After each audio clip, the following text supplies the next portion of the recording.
Hi friends, కేంద్ర ప్రభుత్వం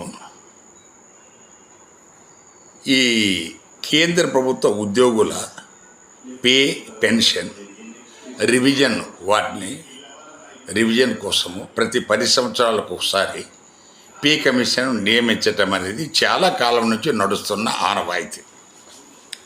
so ఈసారి 10 సంవత్సరాలు అయిపోయి కూడా 3 ఏళ్ళు అయిన మోడీ గారు, నిర్మలా సీతారామన్ గారు ఆర్థిక మంత్రి, దాని గురించి అలాంటిది అవసరం లేదు, అలాంటిది వెయ్యాలా అన్న విధంగా వాళ్ళకు పట్టనట్టుగా వ్యవహరిస్తున్నారు. సరే, దాన్ని ఏదో పార్లమెంట్లో రైజ్ చేస్తే చివరికి ఒక పే కమిషన్ 8వ పే కమిషన్ నియమించబోతున్నామని చెప్పారు. అది వాళ్ళు చెప్పి కూడా 3 నెలల పైన అయింది. ఇంతవరకు చైర్మన్ ఎవరు, మెంబర్స్ ఎవరు, దానికి ఇచ్చిన రెఫరెన్సెస్ ఏంటి, తర్వాత ఎంతకాలం వాళ్ళకు టైం ఇచ్చారు, ఇలాంటి వివరాలు లేవు.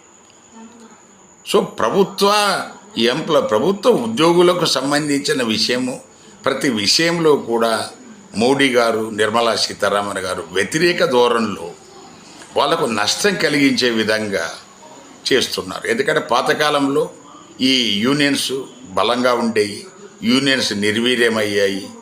సో నిర్వీర్యం అయ్యాం కాబట్టి ఎంప్లాయీస్ ఏం చేయలేరు, ఎస్పెషల్లీ పెన్షనర్స్ అంటే ఓల్డ్ పీపుల్, వాళ్ళు ఏం చేస్తారు అన్న ఒక ధీమాతో చేస్తున్నట్టుగా ఉంది. ఇది దయచేసి మీరు మానుకోవాలి. ప్రతి విషయము మీరే శాశ్వతంగా పరిపాలించరు. మనకు ఏమైతే ఆనవాయితీ చట్టబద్ధంగా మనకు స్వాతంత్రం వచ్చేటప్పటి నుంచి ఏదైతే నడుస్తుందో దాన్ని మీరు పాటించాలా. లేదు, దాన్ని మీరు పాటించకపోతే దాన్ని మీరు ప్రజలకు చెప్పాలా, ఫలానా కారణాల వల్ల మేము చేయటం లేదు. మీరు మనకు కార్పొరేట్స్కు, తర్వాత మీ ఎంపీల జీతాలు పెంచుకోవడానికి మీకైతే ఎలాంటి ఇబ్బందులు తలెత్తవు.